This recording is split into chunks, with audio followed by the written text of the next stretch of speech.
ونتوب إليه ونعوذ بالله من شرور أنفسنا ومن سيئات أعمالنا ومن يهد الله فلا مضل له ومن يضلل فلا هادي له أشهد أن لا إله إلا الله وحده لا شريك له وأشهد أن سيدنا ونبينا محمدا عبده ورسوله لا نبي بعده اللهم صل وسلم على سيدنا محمد ابن عبد الله وعلى آله وأصحابه ومواله amma ba'du. Kata yang paling utama seorang hamba kepada sang Rabb-Nya, yaitu puji syukur kepada Rabb-Nya, kepada Allah Subhanahu wa taala. Dan yang saya muliakan Dewan Hakim yang bijaksana, dan yang saya muliakan lagi kepada Bapak Usi serta kepada aparatur kampung, dan yang saya muliakan kepada panitia yang telah merencanakan musabaqah generasi pemakmum manasah yang kedua. Bahwa alhamdulillah saya menyelesaikan makalah Quran ini dengan tepat waktunya, berkat rahmat dan hidayahnya serta karunia-Nya serta kudrah iradahnya, saya dapat menyelesaikan makalah ini. Alhamdulillah. Dengan judul Jihad dalam Pandangan Islam dan Hukumnya. Kata jihad awalnya dari kata al-juhdu, yang berarti kesungguhan, keseriusan. Dari al-juhdu, ijtihad ini adalah kesungguhan dalam merencanakan. Jika Anda ingin pergi ke masjid, Anda harus merencanakan dulu apa yang Anda harus rencanakan. Tidur lebih awal dengan cara-cara yang lain, membunyikan alarm. Dan ijtihad, kesungguhan dalam merencanakan. Jika Anda ingin merencanakan sholat subuh, Anda harus merencanakan dulu suatu amalan. Tanpa perencanaan, amalan itu tidak akan sampai. Menetapkan hukum juga harus merencanakan. Seperti orang mujtahid. Orang mujtahid itu menetapkan hukum untuk apa? Untuk kemaslahan umat, untuk kebaikan umat.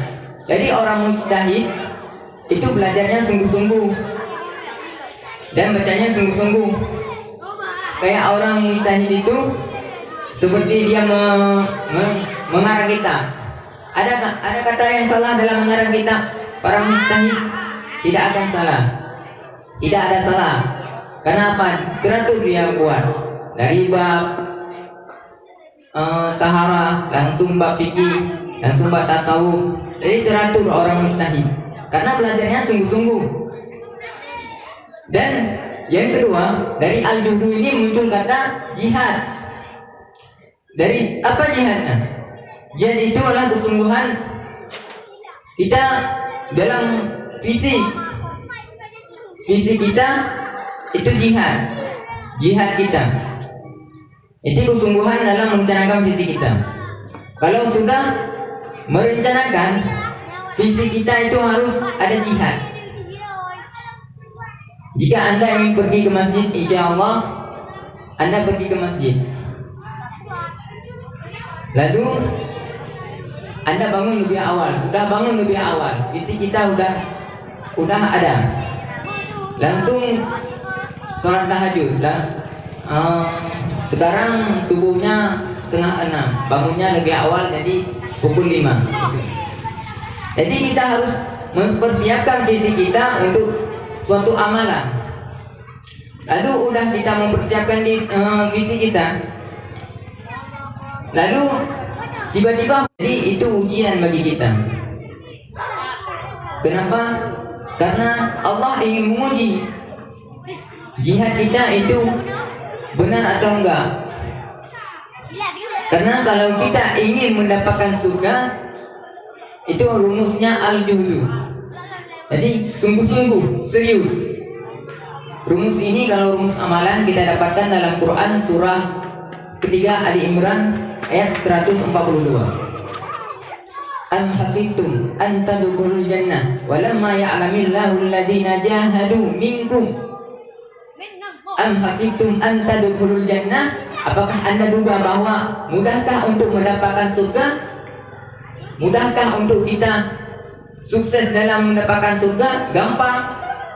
Semuanya tidak mudah. Walamma ya'lamillahu alladhina jahadu. Sedangkan Allah belum memuji orang-orang yang jahadu. Jahadu ini telah mewakili ketiga makna yang tadi. Ijtihad, jihad, dan mujahadah. Kalau Anda ingin mendapatkan surga, Anda harus sungguh-sungguh dan serius. Minkum di antara kalian. Dan jihad ala fisik dan mujahadah adalah menguatkan emosi kita agar tidak ada godaan syaitan pada diri kita. Menguatkan. Jadi kita melawan hawa nafsu dari godaan syaitan, disebut itu mujahadah.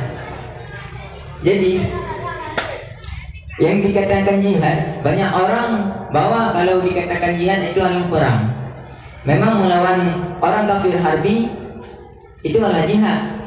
Tapi kalau jihad adalah perang, bukan jihad itu pendek maknanya. Karena jihad ada dua. Ada jihad fisabilillah dan ada jihad melawan hawa nafsu. Jihad fisabilillah itu dia mengerahkan semua kekuatan demi menegakkan agama Allah. Kalau orang mengikut perang, pedangnya dibawa, hartanya semua dikorbankan, istrinya ditinggalkan, keluarganya ditinggalkan. Untuk apa? Untuk memperjuangkan agama Allah. Demi apa? Demi Allah. Dan kalau seseorang berjihad di jalan Allah, itu tak mudah. Karena apa? Semuanya dikerahkan kekuatan untuk berjihad di jalan Allah. Senjata tercanggih dia bawa, keluarga ditinggalkan. Tak mudah meninggalkan keluarga. Semuanya butuh pengorbanan dalam berjihad di jalan Allah. Dan kalau kita berjihad melawan hawa nafsu, itu juga tidak mudah. Karena melawan hawa nafsu, nafsu ini adalah paling besar. Karena setiap godaan yang membisikkan pada hati kita itu adalah nafsu. Kalau berbuat kejelekan, keburukan. Karena setiap manusia itu memiliki hawa nafsu. Dan Nabi saja memiliki hawa nafsu. Tapi sifat Nabi itu maksum, terpelihara. Jadi kalau Nabi berbuat dosa, karena Nabi itu syariat. Kalau Nabi mau berbuat dosa dijaga oleh Allah. Kenapa? Karena syariat Nabi. Kalau Nabi berbuat dosa, nanti dosa itu menjadi hukum. Na'udzubillah. Karena Nabi itu maksum, dijaga oleh Allah. Dan jihad melawan hawa nafsu memang tidak mudah. Karena seorang Nabi pun dia tidak mengatakan bahwa dia terlepas dalam hawa nafsu. Nabi Yusuf alaihissalam dalam Quran surah Yusuf ayat 53, apa kata Nabi Yusuf dalam Quran? Dia berikan oleh Allah. Wa ma ubarri'u nafsi. Wa ma ubarri'u. Wa ma tidaklah ubarri'u, aku terlepas dari nafsi, godaan hawa nafsu. Oh, apa kata Nabi Yusuf? Bahwa aku tidak terlepas dari godaan hawa nafsu. Itu Nabi. Nabi aja kata dia tidak terlepas dari godaan hawa nafsu. Jadi kalau ada orang baru ngajinya setahun 2 tahun, dibilang saya udah terlepas dari godaan hawa nafsu, itu orangnya gak waras. Nabi Yusuf bilangnya dia tidak terlepas dari godaan hawa nafsu. Bagaimana kita yang bukan seorang nabi, bukan siapapun, bukan aulia, tiba-tiba bilang kita sudah terlepas dari godaan hawa nafsu? Maka tidak wajar kita katakan seperti itu. Dan lanjut ayatnya, inna nafsa la ammaratun bisu.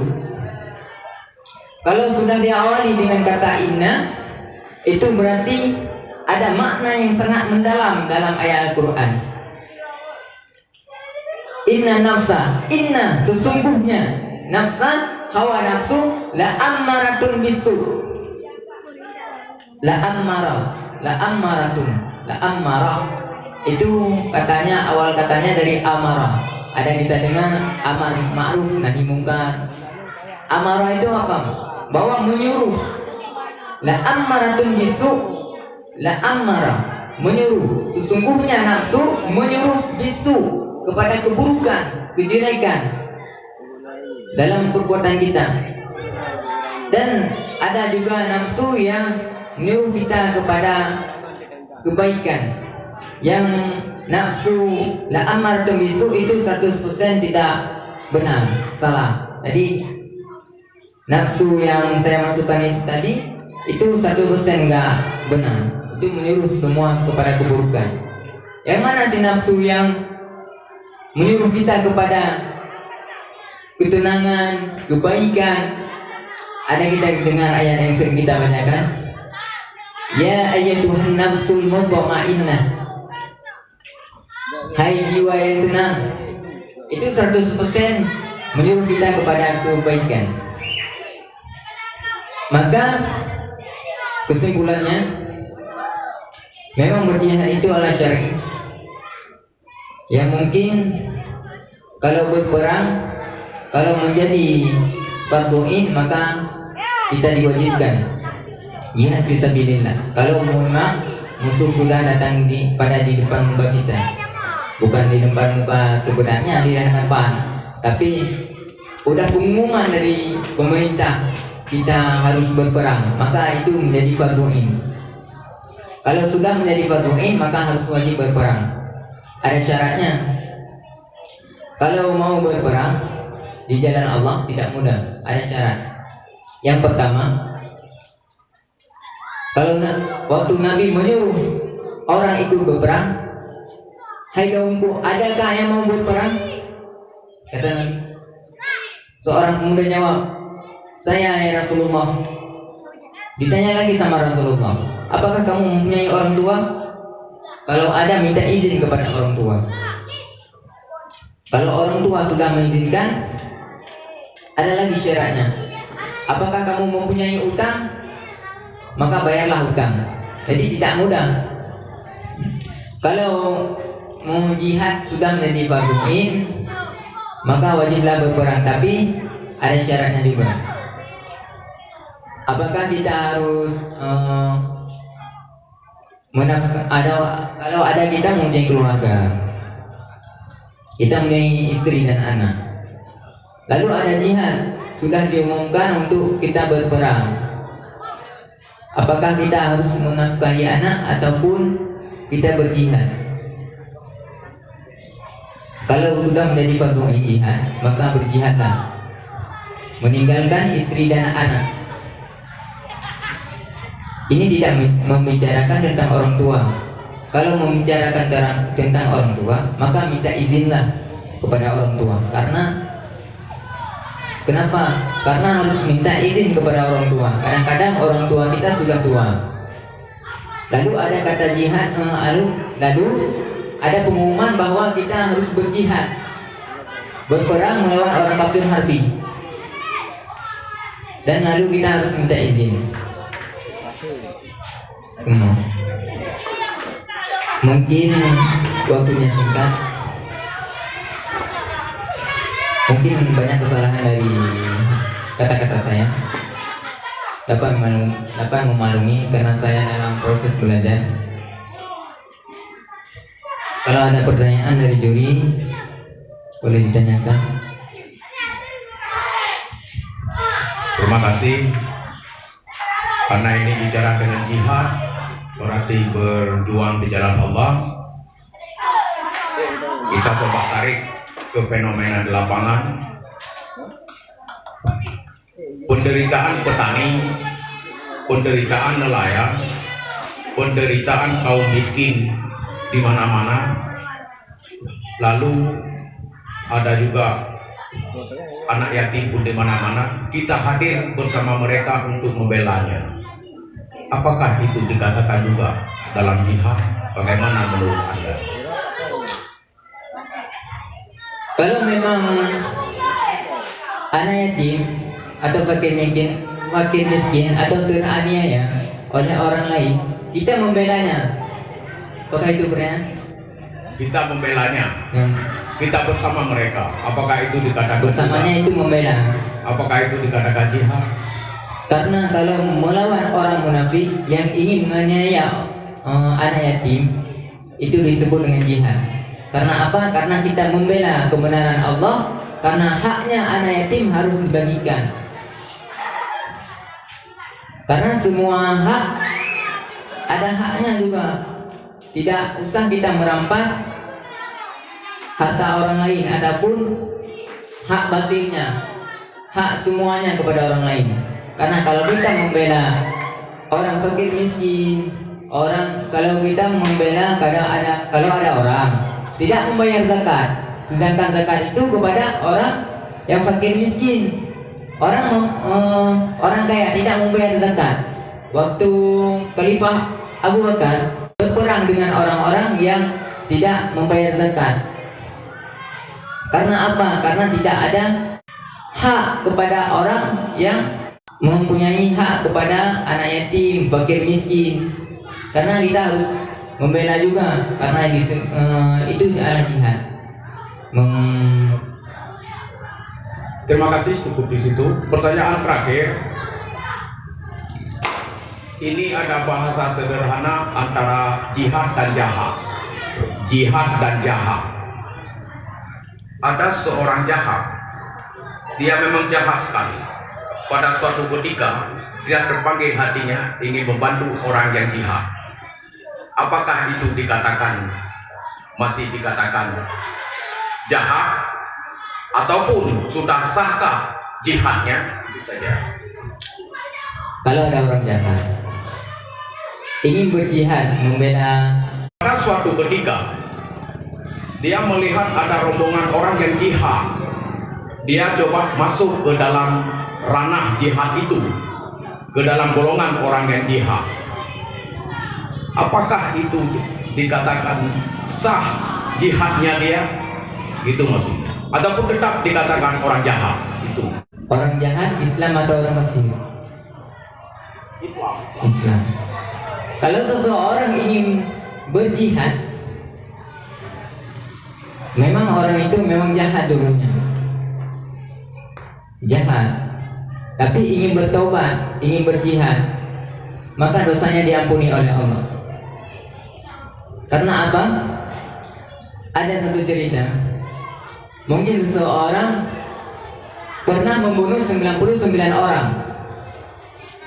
Ingin berkonsultasi dengan ulama, ingin merubah dirinya.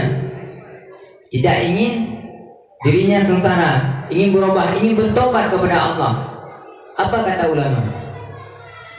Pindah kamu ke tempat itu yang jauh. Karena kalau kamu di sini ada banyak kejelekan yang akan kamu hampiri. Apa pemuda itu? Langsung tidak lama langsung dia berangkat beberapa masa. Lalu tiba-tiba mau lebih awal datang dari apa yang ia duga. Orang ini dalam Al-Quran masuk surga. Karena apa? Karena niatnya menguburkan dosanya dan perjalanannya menghadirkan pahala baru bagi dirinya. Turun ayat Al-Quran mengisahkan tentang ini sebelum masa Nabi Muhammad. Wa may yakhruj min baitihi muhajiran ila Allah wa rasulih summa yudrihul maut faqad waqa'a ajru 'ala Allah. Wa may yakhruj min baitihi muhajiran ila Allah. Siapa saja yang keluar dari tempat tinggalnya muhajiran ila Allah, ingin berubah, niat ingin berubah karena Allah dan Rasul, summa yudrihul maut, kemudian ajal lebih awal datang dari apa yang ia duga. Kata Allah, faqad waqa'a ajru 'ala Allah. Orang ini telah mendapat pahala di sisi Allah. Kalau orang sudah bertobat, memang benar-benar bertobat, maka dosanya akan diampuni oleh Allah. Memang kita sebagai manusia tidak luput daripada dosa.